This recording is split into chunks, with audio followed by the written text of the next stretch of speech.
Hello Pisces, Sun, Moon, Rising, and Venus signs. Kamusta kayo? Sana po ay nasa mabuti kayong kalagayan.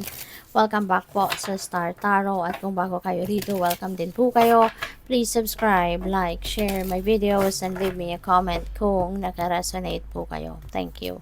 So, first message po ninyo, be the light. Okay, Pisces, this is an important message para sa'yo. Kasi maaring ito yung inyong mission sa buhay, ito yung maaring purpose mo in life, to be the light for other people, to be the beacon for other people.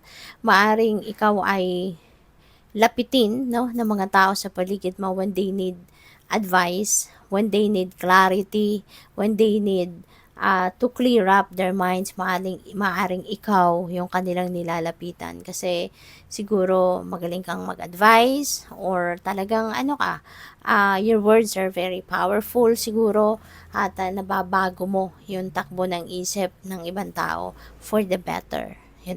Maring nakakatulong ka talaga, no, na magkaroon sila ng enlightenment, makita ng mga taong ito yung tamang daan, 'di ba? Sa buhay nila, yung ganon. So napakalaki ng inyong mission, no, Pisces. Good luck sa iyo. Trust in the unknown. Ayan, the Sky Father. Trust in the unknown. Magtiwala ka.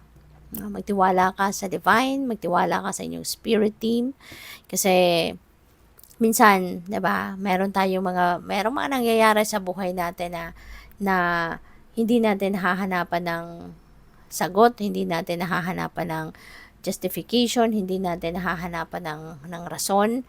But although alam natin na lahat nangyayari sa buhay natin has its own reason, 'di ba? Lahat may dahilan, lahat may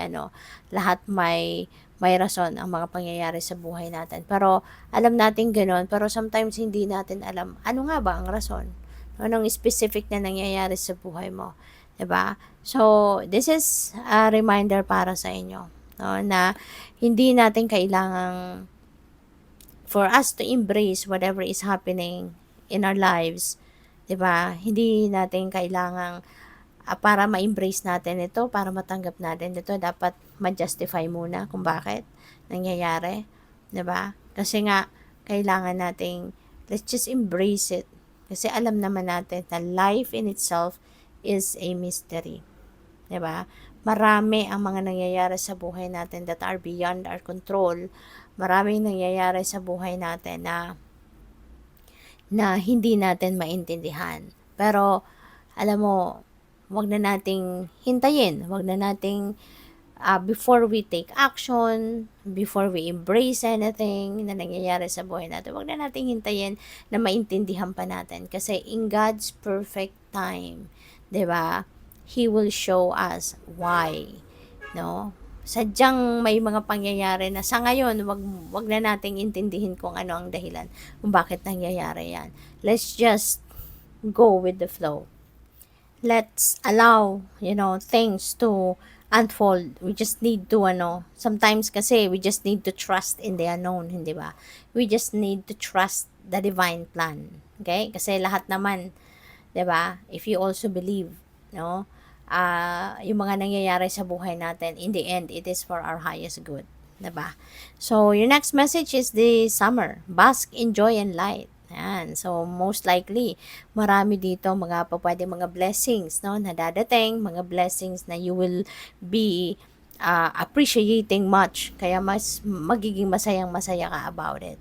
No, pwedeng meron dito mga magagandang pangyayari na mangyayari sa buhay mo. Maraming baka mga blessings ito na sagot na sa inyong mga dasal na pwedeng mangyari. Kaya you will be joyful and happy when this happens. So, enjoy it. Okay? Enjoy it kasi parang magiging maliwanag din dito ang inyong pakiramdam, magliliwanag ang inyong isipan, magiging maluwag ang inyong pakiramdam, something like that. So, by the way, maraming salamat for subscribing. And if you haven't subscribed yet, subscribe na po kayo. And also, maraming salamat din for not skipping the ads. Malaking bagay po yun sa akin. And also, please click the join button sa baba ng video po kung gusto po ninyo na mag-join sa membership. Okay? Thank you. So we have team spirit, work together as a team, cooperation, enthusiasm, loyalty, and kindness will ensure a successful outcome. So maaari na meron ditong um, collaboration, po pwedeng meron ditong pagtutulungan in partnership, no, with other people. Baka po pwedeng sa trabaho ito, po pwedeng sa pamilya, 'di ba? Na there is a task or a project na maaaring pagtutulong-tulungan ninyo, no, na mabuo, pagtutulong-tulungan ninyo na ma-accomplish, pagtutulungan ninyo na ma-achieve ito. And with all the cooperation, no, with the people that you are going to work with, no? At magtutulungan kayo.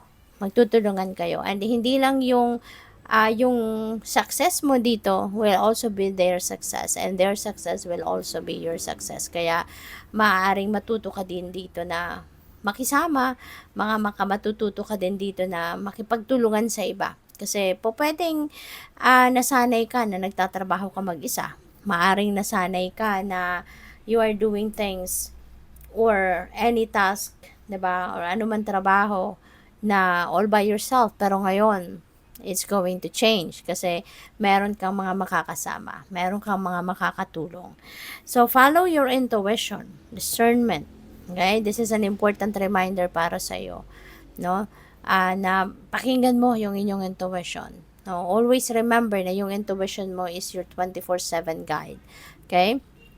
Yung intuition mo is your your most reliable guide. 24/7 pwede mo tong pakinggan, pwede mong ma-access ang guidance ng universe para sa iyo, 'di ba? At ito yung magli-lead sa iyo towards the right path.